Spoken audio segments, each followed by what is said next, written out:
Carl Jung, one of the most influential psychologists of the 20th century, proposed an intriguing idea about life's purpose. He believed that the first few decades of life are not the defining story, but rather a period of preparation. In fact, Jung famously claimed, life really does begin at 40. He suggested that, up until that point, we're merely gathering research for the life we're truly meant to live. It's a thought-provoking statement that challenges the way society typically views aging. We're often taught to fear the passing years, especially the so-called midlife crisis. Pop culture has popularized the idea of a dramatic period of existential dread, rash decisions, and a desperate attempt to cling to youth. Yet, Jung offered a radically different perspective. What if, instead of a crisis, this time in life is actually an awakening? What if midlife marks the beginning of something deeper, more fulfilling, rather than an end?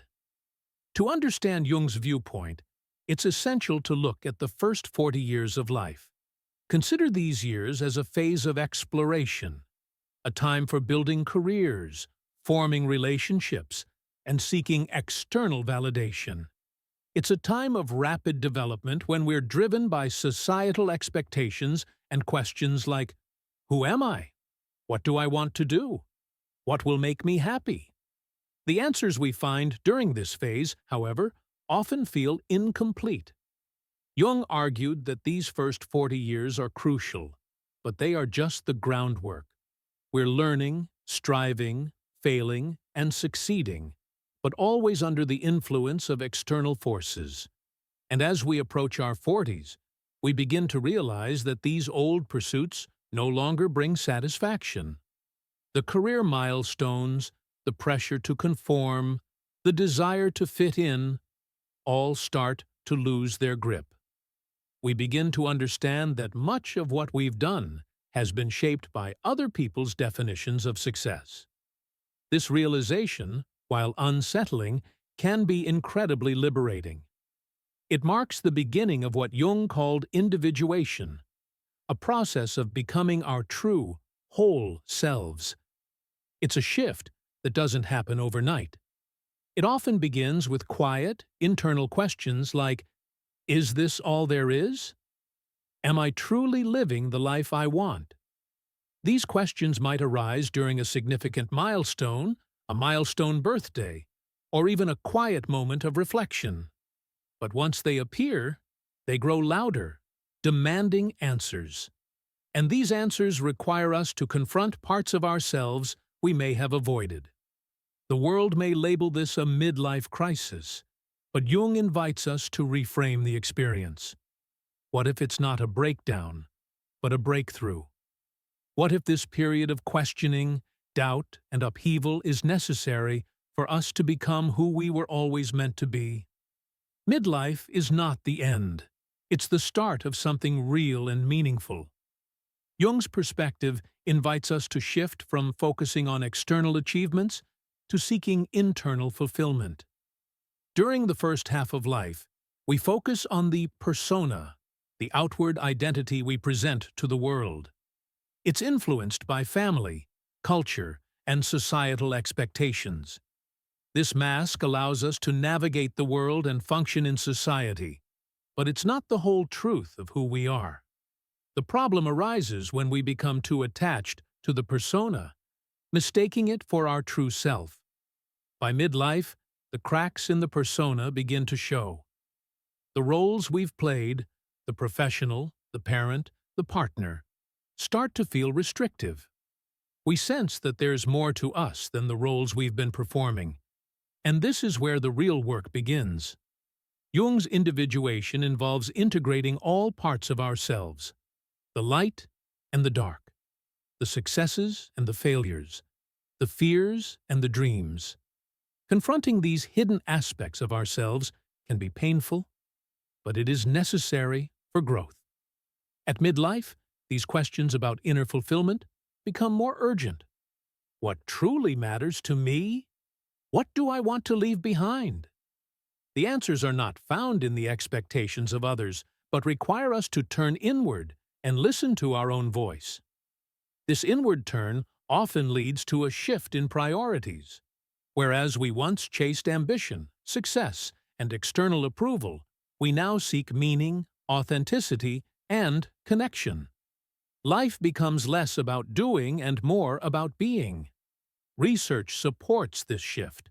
Studies on brain function show that as we age, our emotional centers become more balanced. We become less reactive and more reflective, better able to regulate our emotions and approach life's challenges with perspective.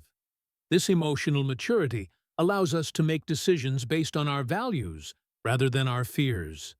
We stop living on autopilot and start living intentionally. But midlife is not without challenges. It's a time of profound upheaval and often involves letting go of old identities, relationships, and goals. This can feel like loss, and it's easy to see why some might view it as a crisis. But as researcher Brené Brown points out, what we often call a midlife crisis is really an unraveling, a process where we are challenged to let go of who we think we should be and embrace who we truly are. This process of unraveling can be messy. It might involve tough conversations, life changes, and periods of uncertainty. But it is also a time of immense personal growth. Viktor Frankl, the psychiatrist and Holocaust survivor, wrote that the primary human drive is the will to meaning. By midlife, this drive becomes more urgent. We no longer want to live by someone else's script. We want a life that feels authentic, even if it looks different than we once imagined. For many, this means confronting deep-seated fears, the fear of judgment, of failure, of the unknown. These fears can paralyze us, but midlife offers the opportunity to face them head-on. It's a chance to rewrite the story of our lives and let go of what no longer serves us. Abraham Maslow, a pioneer in humanistic psychology, described this process as self-actualization, the drive to realize our full potential. At midlife, self-actualization takes on new meaning. It's no longer about chasing external success, but about finding inner fulfillment. It's about becoming the person we were always meant to be. And while this process is not easy, it is deeply rewarding. Studies show that people in their 40s, 50s, and beyond often report higher levels of life satisfaction than those in their 20s and 30s. They feel more connected to themselves and others, less concerned with what others think, and more focused on what brings them joy and purpose. This is the gift of midlife. It's the freedom to live on our own terms.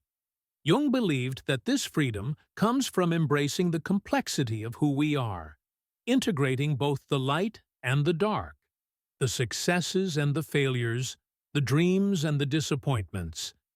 It's about accepting ourselves completely, even the parts we find difficult to face. The most terrifying thing is to accept oneself completely, Jung said, but it is also the most liberating. Midlife is not about mourning what we've lost, it's about celebrating what we've gained: wisdom, clarity, resilience. It's about building a life that reflects our true selves. It's about moving beyond the research and starting to live. In this way, midlife is not the beginning of the end, but the beginning of something far more profound. It's a turning point, an opportunity to step into the life we were meant to live. And while it may be challenging, it is also deeply rewarding. Life truly does begin at 40, not because we have all the answers, but because we finally start asking the right questions. As we've seen, life at 40 is not a crisis. It's a new beginning. Embrace the journey of self-discovery, and remember that the path to becoming your true self often starts when we least expect it. So, if you're ready to embrace the wisdom of midlife and unlock your full potential, keep exploring and growing. If you enjoyed this exploration into Carl Jung's teachings, don't forget to subscribe to Stoic Trench for more insights on Stoic philosophy, personal growth, and how to live your best life. Hit the bell icon to stay updated on all our latest videos. Thanks for watching, and remember, your best self is still ahead of you. Stay wise, stay strong, and keep living the Stoic way.